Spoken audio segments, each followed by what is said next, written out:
Buenos días, Ecomundo. Ojalá 4RD, jueves 12 de mayo del 2016. En una maratónica sesión del Senado de la República en Brasil, de más de 12 horas, fue destituida transitoriamente, por supuesto, de su mandato la presidenta Dilma Rousseff. En próximos minutos, la presidenta Dilma Rousseff se dirigirá a toda la nación, ya que cerca de las 11:30 hora local de Sao Paulo se emitirá un decreto en el que se traspasará la función de gobierno al vicepresidente Michel Temer, quien está formando gabinete de gobierno por 180 días. La Bolsa de Valores de Sao Paulo está intentando reaccionar de manera positiva para darle un espaldarazo al nuevo gobierno, a sabiendas de que la misma votación que en un primer límite tenía 41 llegó a 55, lo que quiere decir que le da un voto mayoría para que pueda ejercer ciertas decisiones de gobierno en una situación de crisis económica como la que vive Brasil luego de la fuerte desaceleración de China y la situación ya del ciclo económico propio de Brasil y político.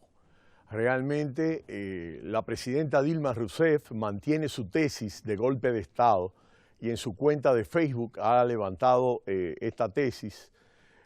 Hasta hace pocos momentos no había inscrito nada en su cuenta de Twitter, pero se espera que Luiz Inácio Lula da Silva asuma junto con Dilma. Dilma seguirá en su residencia del Palacio de Gobierno, tendrá su mismo sueldo, tendrá su equipo más pequeño, profesional y de seguridad personal, y 2 choferes y 2 carros. Lo que no tendrá acceso, por supuesto, es al avión presidencial, al helicóptero y a otras facilidades. La presidenta, por supuesto, tampoco tendrá ningún tipo de funcionamiento en los Juegos Olímpicos que ya comienzan a entrar, pero sí gozará de cierto nivel fundamental de Estado en la medida que se conserva viviendo en la Casa de Gobierno y que tendrá declaraciones. Y es un hecho interesante porque Fernando Collor de Mello, que fue destituido en 1992 en Brasil, hizo una larga exposición ayer en el Congreso donde él comparaba ambas situaciones, en la que él fue destituido y en la que fue destituida Dilma Rousseff. Y es interesante cuando veíamos ante las cámaras de televisión esta situación.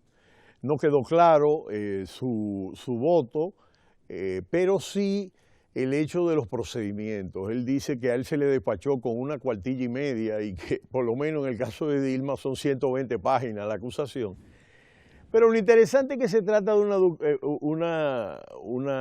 una situación bien curiosa, es por ocultamiento de cifras públicas, maquillamiento de cuentas públicas en relación al tema fiscal. Y yo pienso que esto debe mover a profunda reflexión. Yo veía a un periodista de CNN en español esta mañana que decía que en gran medida esto se debe a que hay un malestar en donde la crisis económica está incidiendo en este problema. Y él se preguntaba que si todos los países en un momento de crisis económica reaccionaban como está reaccionando Brasil, pues entonces no vamos a tener democracia.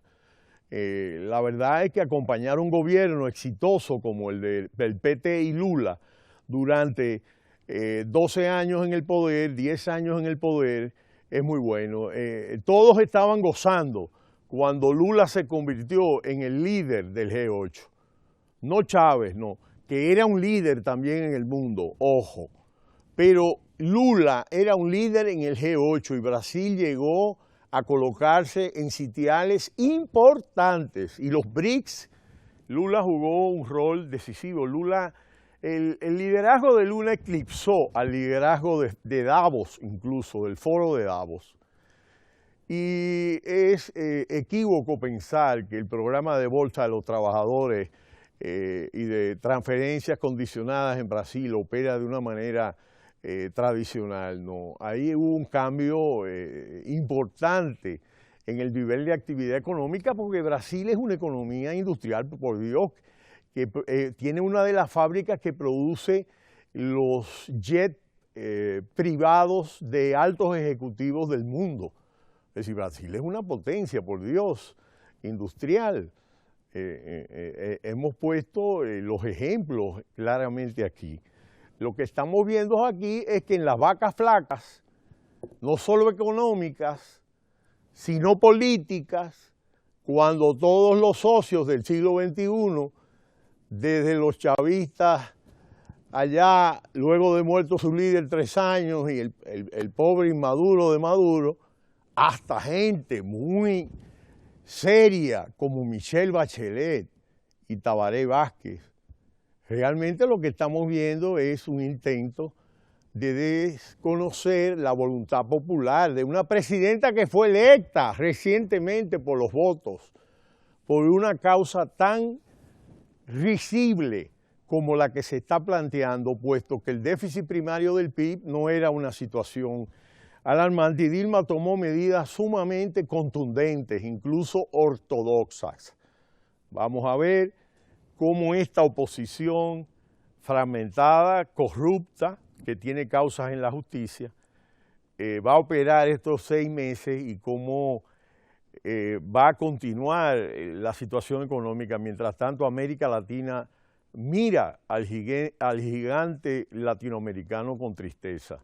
Realmente es un día triste para la democracia en América Latina y en el mundo. Un golpe de Estado se intenta en Brasil. Le he explicado a algunos amigos académicos, investigadores, mi explicación del tema de la corrupción. Y es un tema muy complejo, pero estamos hablando de que la corrupción es un fenómeno global de este momento de posmodernidad, de sociedad con las características actuales. Es decir, hubo un fracaso del ideal revolucionario y de la utopía socialista, comunista, etc. Y ha venido un proceso muy curioso, por otros factores también, donde simple y llanamente el dinero se ha convertido en un eje fundamental, el lujo. Por eso ustedes ven que con toda la crisis económica que vive el mundo hoy día, en términos de lento crecimiento, por favor, no estamos hablando de otras cosas, pero sí con una situación de desigualdad de ingresos muy fuerte. Lo que sí nosotros tenemos es que las marcas lujosas, el dinero y la corrupción se ha adueñado de la clase política y de la clase empresarial y de la clase bancaria financiera, señores. No olvidemos que ellos fueron responsables de la gran recesión, la oligarquía financiera. Y a veces, bueno, se tenía esa idea clásica de Marx, de burgueses y proletarios. Hoy día esa clasificación ya no califica en este momento del siglo XXI postindustrial, sino que en realidad lo que nosotros estamos viendo es que se está planteando la corrupción como un único tema de referencia. Y es curioso porque uno ve un individuo que acaba de ser juzgado, acaba de ser sometido por ejemplo, la Cámara de Cuentas, y acaba de ir el caso hasta la Suprema, y ahora él es candidato a la presidencia y él habla de corrupción. Y los periodistas no le dicen, pero señor, pero la Cámara de Cuentas hizo una revisión de su mandato al frente de una institución estatal y usted, Achepa salió vivo. Y ahora usted es candidato presidencial y usted se presenta como un prohombre de la honestidad. Yo pienso que aún en países desarrollados, yo he visto el caso italiano, la corrupción del Cavalieri en Italia fue impresionante, es decir, la corrupción en el Vaticano, por Dios. Es decir, cuando nosotros vemos, por ejemplo, el hecho de que Volkswagen haya tenido la osadía de burlar las normas de CO2, una empresa alemana. Es decir, a cada rato multan grandes transnacionales. O lo que pasó en Estados Unidos, señores, que por la irresponsabilidad de un grupo, esa economía, 7 millones de personas perdieron sus viviendas. Es decir, lo que estamos hablando aquí es que es cierto, ha habido mucha corrupción y regímenes políticos se han basado bastante en estos mecanismos de rentas, en la redistribución de rentas. Pero yo llamaría a examen a que veamos este enfoque de una manera desapasionada. Un programa político no puede ser nada más la lucha contra la corrupción. Un programa político tiene que ser muchas cosas adicionales, porque lo primero que hay que probar que usted no es corrupto, o sea, eso es lo primero, antes que nada. Una cosa interesante sería que cuando uno ve los candidatos de oposición en cualquier país del mundo, los candidatos presentan sus hojas credenciales y en sus hojas credenciales presentan su biografía. Una cosa que no he visto mucho acá, excepto los candidatos presidenciales, pero es importante que todos los candidatos, aun sean regidores, alcaldes, diputados, hagan una hoja de vida para que todos sepamos qué es lo que han hecho en la vida y comiencen por los logros de su vida profesional, de su vida empresarial, de sus aportes a la sociedad, porque eso se pone. ¿Cuáles aportes usted ha hecho a la sociedad? Y yo creo que eso sería interesante para las elecciones. Estamos a horas del certamen electoral y esperamos, como siempre, que el pueblo dominicano dé la muestra de civismo que ha obtenido a lo largo del post-trujillismo, porque recordemos que cuando Trujillo había elecciones, es un caso muy sui generis, existían elecciones en el régimen de Trujillo. La única diferencia en el caso actual es que verdaderamente existen partidos políticos y existen actores independientes, de manera que nosotros esperamos que el pueblo asista masivamente a votar en las elecciones y que como fiesta de la democracia todos podamos sentirnos contentos y orgullosos de haber ejercido el voto y de haber alcanzado el nivel de institucionalidad y de madurez suficiente para, a través de los mecanismos de diálogo, resolver todos los conflictos que queden pendientes en una contienda electoral de por sí compleja, porque implica 4.000 y pico de candidaturas que en el 20 no van a existir, porque se van a separar 3 meses de nuevo las elecciones. Pero realmente el país tiene la madurez para afrontar este momento y ya sí habrá que hacer un análisis exhaustivo después de las elecciones sobre los resultados. Esperamos el discurso de Dilma Rousseff y, por supuesto, rechazamos el golpe de Estado de Brasil.